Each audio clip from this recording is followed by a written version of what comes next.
hanno veramente preso e inventato tutto. Cioè ricostruito di là ciò che qui era concreto, reale. E pensate che questi qui andavano tutti sterminati, ma questi qui erano figli del fratello gemello di Giacobbe, del fratello gemello.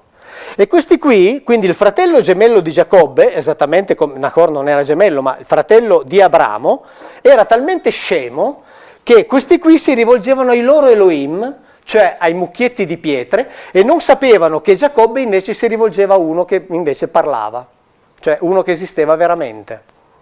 Ma anche qui, quanto tempo ci vuole per spiegare e dire, la vedi la differenza tra il mio che è qui, e se vuoi ti parla, e il tuo mucchietto di pietre? La Bibbia ci racconta questa roba qui, ed è di una semplicità estrema, che comprendiamo anche noi che non siamo sapienti, e che non essendo sapienti non abbiamo neanche bisogno di usare le parole dei sapienti. E quindi facciamo la netta distinzione non tra monoteisti, enoteisti, no, tra uno intelligente e uno scemo, se le cose stanno così, ma le cose non stavano così. Questo qui ne aveva uno e questo qui ne aveva almeno un altro e questo qui ne aveva un altro, questo qui ne aveva uno e questo qui ne aveva un altro. Erano decine. E adesso andiamo a vedere poi anche che cosa dicevano i primi cristiani, e parliamo di cristiani. Andiamo a vedere che cosa diceva uno dei padri della Chiesa, fatto addirittura santo. Ecco, quindi questo è ciò che ci viene raccontato dalla Bibbia. Una delle cose curiose è che quando si parla della molteplicità di questi individui, che quindi vengono identificati con un termine plurale che è Elohim e che ha il singolare in El oppure Eloah, allora ci viene detto che il plurale viene usato per indicare la astrazione, cioè viene definito plurale di intensità, plurale di astrazione, perché? Perché siccome deve identificare l'unico Dio, perché altrimenti cade tutto, allora bisogna giustificare il plurale e questo plurale quindi assume queste valenze, che sono queste tutte regole grammaticali che non è che hanno scritto gli antichi, le hanno scritte i moderni, analizzando a posteriori quel testo e dovendolo interpretare ovviamente in funzione monoteistica, in funzione teologica monoteistica. Ora, la Bibbia non parla di Dio, cioè nella Bibbia non c'è il teismo, il che, attenzione, non significa che Dio non esiste. Io non lo so se Dio esiste o non esiste. Questo riguarda la vostra fede personale. Ognuno deve pensare ciò che vuole, lo dicevo all'inizio, ognuno deve pensare in funzione di ciò che lo fa vivere bene, no? Quindi se una certa cosa vi dà una prospettiva, seguite quella. Quindi non seguite me, sia ben chiaro, sia ben chiaro. Io vi dico soltanto, state attenti che nella Bibbia c'è scritto questo, punto, dopodiché fatene quel che volete. Ma la Bibbia non parla di Dio, per cui i teologi non dovrebbero occuparsi della Bibbia. Su questo non ci sono dubbi, i teologi si devono occupare di teologia, cioè dell'idea che loro stessi elaborano di Dio, degli attributi che loro stessi elaborano su quel Dio e poi lo discutano per secoli. Benissimo, fantastico, è il lavoro della teologia. L'importante è che non si occupi di Bibbia. Però ci sono dei passi dove la pluralità degli Elohim, lì non la può nascondere nessuno. Ce ne sono diversi, ne prendiamo uno, che è il Salmo 82, dove si parla di un'assemblea degli Elohim. Ora, se Elohim vuol dire Dio, è difficile che Dio faccia un'assemblea con se stesso, no? Anche perché c'è scritto che chi presiede l'assemblea è molto arrabbiato con gli Elohim, cioè con i partecipanti all'assemblea, perché questi non governano come dovrebbero. Quindi li redarguisce duramente e poi a un certo punto dice sì, è vero, voi siete Elohim, ma voi, temutun, voi morite come tutti gli Adam. Cioè, attenzione, è vero che siete Elohim, ma non illudetevi, ricordate che voi crepate come i vostri sottoposti, c'è nessuna differenza.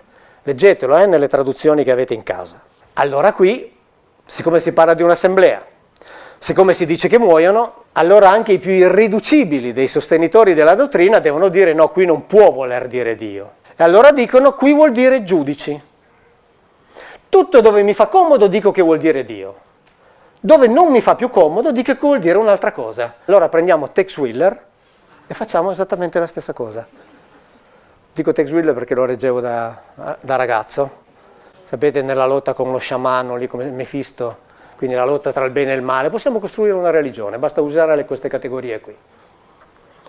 Bene, allora c'è il Salmo 82 dove si dice Elohim vuol dire giudice. Dunque c'è il Salmo 2.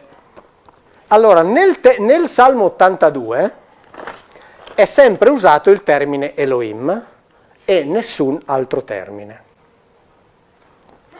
Nel Salmo 2, dove si parla dei giudici, vengono utilizzati tutti i termini che in ebraico vengono appunto impiegati per definire i giudici, quindi Rosnim, Malché, Shoftim, Malkim, ma mai viene usato il termine Elohim. Quindi, dove si parla di Elohim si usa il termine Elohim, dove si parla di giudici si usano i termini usati per parlare di giudici e non si usa il termine Elohim. Quindi è la Bibbia che li smentisce, non io. E vi dicevo prima che, per esempio, là dove c'è scritto devi costruire un altare a quell'Elohim, a quell'El che ti è apparso, in ebraico non c'è il termine apparso, ma che ti si è fatto vedere. Qui abbiamo sempre la Bibbia ebraica, sempre nel libro dei giudici, si parla di Gedeone che incontra uno dei Malachim, che è il termine che viene utilizzato poi tradotto in greco con angeloi e quindi in italiano con angeli, e il significato originario è angelos, è proprio quello che porta dei messaggi, no? Cioè un portatore di messaggi, un portatore di ordini, quindi il significato è giusto. Il problema è ciò che poi è stato attribuito e costruito sulle figure degli angeli. Allora qui si dice insomma che a un certo punto Gedeone, insomma questi qui parlano, poi fanno delle cose eccetera eccetera eccetera, e poi nelle Bibbie c'è scritto che finito tutto questo, e lo trovate in tutte le Bibbie, compresa questa di famiglia cristiana, c'è scritto l'angelo scomparve agli occhi di Gedeone, l'angelo disparve agli occhi di Gedeone, l'angelo sparì dagli occhi di Gedeone. In ebraico c'è scritto se ne andò camminando. Se ci fosse un ebreo ci direbbe cosa vuol dire alach. Se ne andò camminando. Ma siccome secondo la teologia gli angeli sono quella roba lì che è stata inventata, anche qui, attenzione, io non dico che non esistono gli angeli, non lo so, non me ne occupo, io dei mondi spirituali non so nulla. Quelli biblici non sono quella roba lì, ecco, tanto per intenderci. Quelli biblici mangiano, camminano, si sporcano, possono essere aggrediti, possono anche essere uccisi. Ed erano pericolosissimi. Tant'è che anche qui a Gedeone la prima cosa che viene detto, stai tranquillo, questa volta non morirai. Perché il rischio quando si incontrava uno di quelli era di morire. Tant'è che Gedeone esprime un pochettino la sua paura, ma gli dico stai tranquillo, non muori, stavolta ti è andata bene. Allora se ne va camminando. Quando Daniele incontra Gabriele, lo vede arrivare e dice, Daniele, vidi arrivare un Ish. Ish, vi ho detto prima, Ish Milchama. Ish vuol dire individuo maschio. Quindi arriva un uomo, un maschio. E in tutte le Bibbie c'è scritto, arrivò volando leggermente. In ebraico c'è il verbo yaf, che come è scritto nei dizionari. C'è qualcuno che sa due paroline di inglese? Questo qui è un dizionario di etimologia ebraica, dove viene citato esattamente quel versetto lì, cioè di Gabriele che arriva da Daniele. E il significato del verbo ebraico è questo qui. Weariness. Utterly weary? Pesantemente stanco. Cioè nelle Bibbie c'è scritto arrivò volando con leggerezza, in ebraico c'è scritto che arrivò che era stanchissimo. Ma non è traduzione mia, è nei dizionari. Io sto continuando a mantenere il patto che ho fatto all'inizio, non vi do le traduzioni mie, è nei dizionari.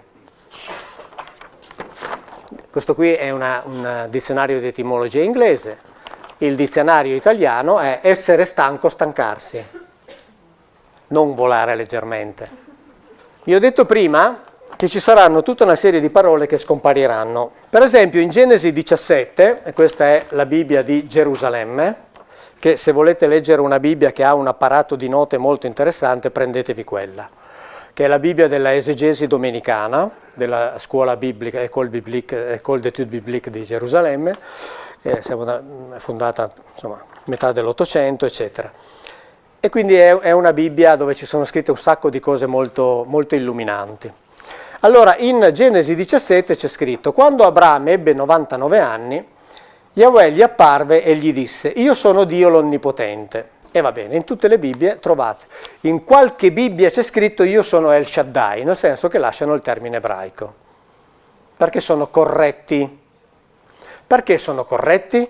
Perché nella nota c'è scritto che la traduzione onnipotente è inesatta. Il senso è incerto, si è proposto Dio della montagna, ma sarebbe preferibile Dio della steppa. Cioè Yahweh arriva da Abramo e gli dice: io sono il Signore della steppa. Pagina 53 della Bibbia di Gerusalemme, edizione del 2013. Ora io capisco che se un fedele legge io sono Dio della steppa dice no, momento. Però signori, non possiamo inventarci onnipotente visto che onnipotente non c'è. E nella Bibbia c'è 91 volte. E sanno che non vuol dire onnipotente e lo traducono sempre con onnipotente. Sanno che non vuol dire, lo sanno e lo scrivono. Capite? Perché siccome la Bibbia deve parlare di Dio e Dio deve essere per forza onnipotente, onnipotente da qualche parte ce lo dobbiamo pure infilare, no? E quindi lo infiliamo anche dove non c'è. Dove sappiamo che non c'è e diciamo che sappiamo che non c'è. Nella Bibbia trovate un sacco di volte il termine eternità. Tant'è che addirittura Yahweh, il termine Yahweh, che non si sa come tradurre, quindi sarebbe bene non tradurre, spesso viene reso nella Bibbia con l'eterno. Bene, il termine che indica eternità nella Bibbia in ebraico è olam. E tutte le volte che in ebraico c'è olam, in italiano, inglese, tedesco, trovate eternità. Qui siamo in italiano, quindi chi vuole leggere due parole? Grazie. Termine olam. Questo è il dizionario di ebraico aramaico biblici della Società Biblica Britannica, versione italiana. Cosa c'è scritto qui? Non tradurre con eternità, si tratta di un tempo molto lungo. Grazie. Non tradurre con eternità. È scritto nei dizionari. Come lo trovate tradotto? Eternità. Allora, se sappiamo e lo scriviamo nei dizionari che non vuol dire eternità, la vogliamo smettere di tradurre con eternità? La vogliamo smettere? Vogliamo togliere eternità dalla Bibbia per l'eternità? Perché non c'è. Non c'è. E lo sanno che non c'è. Non è interpretazione di Biglino. Non c'è onnipotente, non c'è eternità. Il verbo bara, che viene tradotto con creare, in realtà nella Bibbia non significa mai creare, meno che mai creare dal nulla.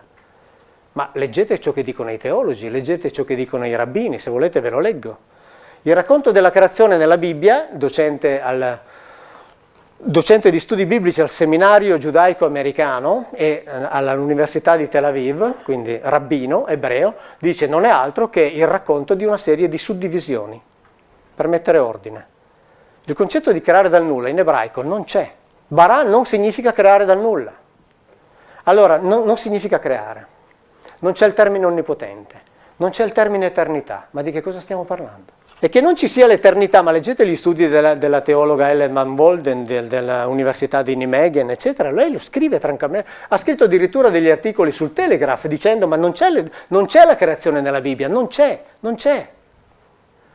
Ma siccome la Bibbia deve parlare di Dio, ci deve essere eternità, ci deve essere onnipotente, ci deve essere la creazione. Siccome deve parlare di Dio, ma siccome non parla di Dio, non ci sono né l'uno né l'altro né l'altro, punto. Perché non è tema che interessasse agli autori biblici. Noi siamo tenuti, sotto controllo, con due concetti fondamentali.